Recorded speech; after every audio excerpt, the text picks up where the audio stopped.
শোনায় ব্যাং আমার আর ভালো মনে হয় কি ঠাস করে চর মারি একটা লোকে সব সময় আমার সব লোকে বলে সবাই হ্যাঁ গায়ে হাত দিয়ে কথা বলছিস কেন গায়ে হাত দিয়ে কথা বলছিস কেন তা গায়ে হাত দিয়ে কথা বলবো না তা কি বলবো কে বল কি ওই দেখো মালটা কি করতেছো এখানে হ্যাঁ কোথায় নোংরার মধ্যে গেছে হ্যাঁ এ কি করতেছো তুমি ওই আরে কপাল এই নাম কবে যে লজ্জা হবে নাম চেঁচাচ্ছ কেন হ্যাঁ সারের মধ্যে চেঁচাচ্ছ পেঁপেগুলো লোকের বাড়ি পেঁপে পাত্তাছি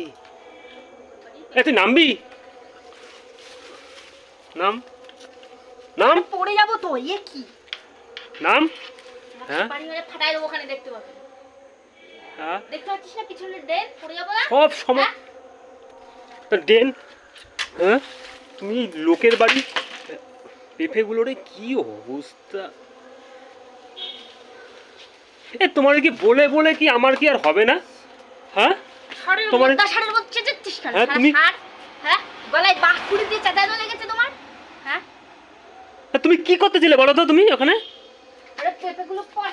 পেঁপেগুলো পাচ্ছিলাম পাশের বাড়ির পেঁপে তোমার তো এরপরে তো আমার তোমার আছে তো পুলিশে এবার ধরে নিয়ে যাবে তোমার এবার তাহলে পুলিশে ধরে নিয়ে যাবে হ্যাঁ হ্যাঁ পুলিশে ধরবে কেন আর তুমি যে ওখানে উঠছিলে ওখান থেকে যদি পড়ে যেতে পড়ে গিয়ে তো দাঁত মুখ তো ফাটাই ফেলতে তখন কি হতো তাহলে যখন ফাটতো তখন দেখা যেত এখন তো আর ফাটেনি হ্যাঁ আমি পেঁপেগুলো আমি না কি বলবো আর কিছু আমার বলার নেই আমার না যে উঠতে অমনি চলে গেছে আমার মাথা গরম হয়ে যাচ্ছে কিন্তু বলে দিলাম তোমার উপর শুকতে আমার পিছনে চলে গেছে একদম কি কোথার থেকে যে আমি এই মেয়েটারে নিয়ে আইছি আমি তুমি দাও তুমি লম্বা মানুষ আছো আমি কি ওরা বেটা মানুষ অত দূর আমি হাত পাচ্ছি না দাও পেরে দাও দুটো পেরে দাও এই কি আমাদের বাড়ির গাছ যে আমি পেঁপে পারবো আরে কালকে পেঁপের ডালনা বানাবো বাজার দিয়ে সব কিছু নিয়ে আসি তাও ওই লোকের বাড়ির দিকে পেঁপের দিকে সবসময় নচি অতগুলো পেঁপে কি ওরা একসাথে খাবে তা ওরা খাক বা না খাক পচায় ফেলুক বা ফেলে দিক তা আমার দেখা দরকার কি তোমার দেখা দরকার কি হ্যাঁ গরম করে হ্যাঁ তার জন্য করি সেরকম সব মানে এত কথা শোনায় ব্যাং আমার আর মনে হয় কি ঠাস করে চর মারি একটা লোকে সব সময় আমার সব লোকে বলে সবাই হ্যাঁ গায়ে হাত দিয়ে কথা বলছিস কেন গায়ে হাত দিয়ে কথা বলছিস কেন তা গায়ে হাত দিয়ে কথা বলবো না তা কি বলবো কি বলে হ্যাঁ কি বলে তুমি সেই দিন তুমি ওই বাড়ির এক গাছ চুরি করে নিয়ে আইছো লোক শুনতে পাবে তুমি এখন ওই পাশের বাড়ির পেঁপে হ্যাঁ সেই পেঁপের দিকে তুমি এখন ওই উপরে উঠছো উপরে উঠে তুমি পেঁপা পড়তেছো আর যদি পড়ে যেতে তাহলে পড়ে গেলে ওই খানার মধ্যে পড়তে তুমি 20 টাকা তো বাঁচবে 20 টাকা তো বাঁচবে মিনিমাম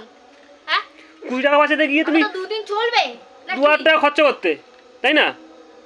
20 টাকা বাঁচাতে গিয়ে আমার দরকার নেই ওরকম 20 টাকা বাঁচানোর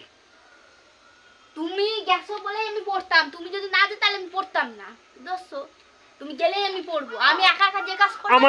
আমি শোনো আমার একটা কথা শোনো কি তুমি আমাদের বাড়ি যদি থাকতে হয় তুমি লোকের বাড়ির পেঁপে লোকের বাড়ির কিছু তুমি কোনোদিনও হাত দেবা না কিন্তু বলে দিলাম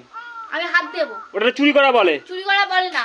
এই সব গাছের জিনিস এতে কোনো সার দেওয়া নেই খেতে কত সুন্দর স্বাদ লাগবে জানো আর ওই বাজার থেকে যেসব জিনিস কিনে নিয়ে আসো ওর মধ্যে প্রচুর পরিমাণে স্বাদ দেওয়া থাকে ও খাওয়া শরীরের পক্ষে ক্ষতি একটু বুঝিস না এই গাছ লাগাবা গাছ লাগায় পেঁপে খাবা এই পেঁপেটাই খেতে যতটা স্বাদ না ওই বাজারের পেঁপে খেতে ততটা স্বাদ লাগবে না বলদের বাসা কোথাও বলদের বাসা আমি না তোমার ওই লোকের বাড়ি পেঁপে এনে আমি বলদ হয়ে গেল পেঁপে পাড়ার তুমি খুব চালাক হয়ে গেলে লোকের বাড়ি পেঁপে পাড়তে গিয়ে না আমি শোনো আমি আজকের থেকে বলতেছি আমি যদি এর পরের দিন তুমি যদি দেখি যদি লোকের বাড়ির কোনো দিকে নজর দাও আমি তোমার সে বাপের বাড়িতে তোমার দিয়ে আসবো এই বাড়িতে থাকা চলবে না আমি বলে দিলাম কিন্তু ভয়টা তো কম দেখাতো তুই ভয়টা কম দেখা বুঝতে পারছিস কিন্তু হ্যাঁ না আমি যাচ্ছি তুমি কি বলতে কত বড় বড় পেঁপেটা হয়েছে ওই বড় পেঁপেটা পেরে যায় না যাও না না আমি পারবো না কথা বলিস আমি এবার বলে আসবো যে এরকম দেখো এদের দুটো জানলাই দেওয়া আছে এদের জানলা খোলা থাকলে সেভাবে আর এই কোনায় পেঁপে গাছটা হচ্ছে পেঁপে পেড়ে নিয়ে আসলে ওরা টেরই পাবে না